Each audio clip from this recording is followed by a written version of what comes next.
All right, Michael Gross alongside Jevin Redman, the voice of the Aces. The Purple Aces baseball season ends in a bit of a different fashion from last year. Last year, we were down in Knoxville when it ended, one win away from the College World Series. Today, it ended on a run rule loss that eliminated them from MVC postseason contention. Still, a long season that came to a close. How would you define what the Aces did this year? I think overall, probably disappointed that it didn't make the conference tournament. I think we knew there was going to be a step back from last year with losing all that talent. You had some young pieces coming in and also new arms. And again, I kind of thought before the season started, hey, middle part of the Valley standings probably, maybe a chance to make a run in the conference tournament. It didn't play out that way. Really, a lot of bullpen struggles. I think their starting rotation was good enough to be middle to upper half of the conference. Same thing with the position players, but it's just the bullpen that they had a lot of late inning letdowns. And, this is not an excuse. They're not going to use this as an excuse, but they had some injuries too. And you look at it from the starting rotation. At one point, Kenton Deverman was hurt. Owen Byberg was hurt basically the final month of the season. You're having to pull guys, you're better armed from the bullpen in the starting rotation, makes things more challenging. So I think overall it was disappointing they didn't make the conference tournament, but you do have some good pieces. The program is still in a solid spot based off, what happened last year. You have that attention still. You've got a new clubhouse going up, and I mentioned they have enough young talent to compete in the field. They just got to find some new arms. Yeah, it's so difficult to not want to compare this season to last season. The complexion of this team completely different than it was last year. You had power hitters last year. You had really strong arms. This season, there were a lot of young guys on this team. It was not anchored by seniors and grad students like it was last year. When you look at how this team battled and fought throughout the year, what was different about this team in the way that maybe they showed resilience or maybe didn't show resilience? Well, I think with a younger group, you have to go through certain situations until you get more comfortable late in games. And, down the stretch in April and May, they did have some moments late in games that had walk-off wins or comeback victories. So that's encouraging for the young guys that will be back again next season. But also, I think the reality of it is you look at the 2024 team that was a win away from the College World Series. That group at one point, they were freshmen and sophomores too, and they struggled. Not to this degree, but they were 500, a little below, right? So I think you have to take this young talent, guys like Charlie Longmire, Jake McGee, Drew McConnell, those guys that were really playing their first season of college baseball, build around them. Those guys mature. You start to slide in some other pieces, get some back end pitching, and then you can see this team being more competitive in a year or two. So the reality is, at a school like Evansville, a smaller private school, you're going to go through seasons like this where you have kind of transition years.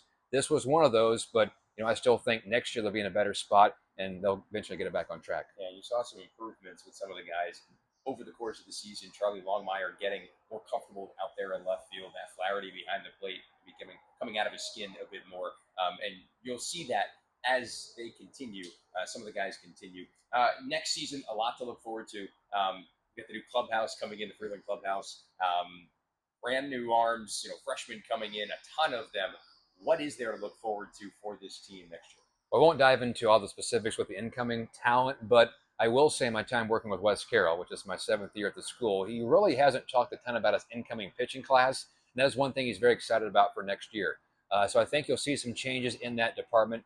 And, honestly, with Missouri Valley Conference baseball, you do have the transfer portal. You have a little bit of NIL money, but facilities are going to play a big part in that. And the Aces have had this turf field now for 5 years. You've got the $3 million Kyle Freeland clubhouse that's going to be built. So that's going to help with recruiting in future years. So again, overall, while yes, this is a disappointing year, it's kind of a blip on the radar.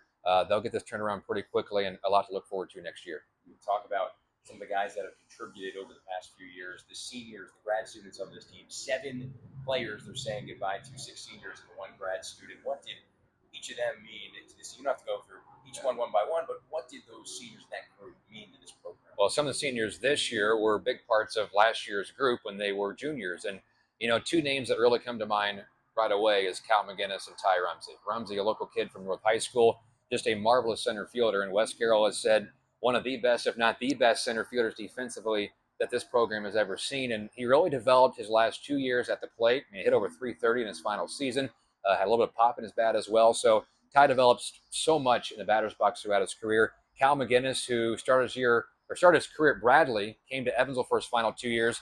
He was the conference tournament MVP last year here at the Braun, had some big moments in that super regional in Knoxville in 2024. So just a great overall ball player. Those 2 guys are also great guys, good leaders in the program. And then, other names like Kevin McCormick and Ben Stewart, Evan Wagner, who were used in kind of utility roles this year, pinch hitters off the bench. Those are guys that are very respected and had a great career here, both on the dime but also in the classroom. Yeah, what they mean to this program and what last season as a whole meant to this program helped put Evansville back on the map, even though they weren't off all that long. And it just goes to show you the type of community that comes around this team. And even after what they did last year, going to 17-37, that the fan base will stick with it. Yeah, absolutely. And again, you're going to have these type of years at a smaller school. That's just kind of the reality of it. And Wes Carroll has been here long enough.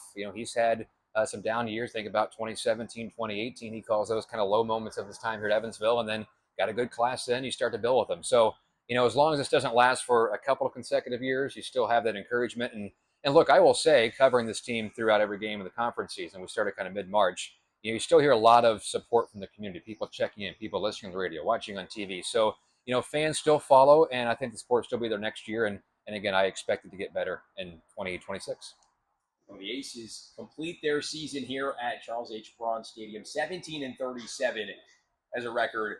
They lose 23-11 to the Bradley Braves. Big thanks again to Jevin Redman. We'll see you next season. Yeah, no problem. Thanks.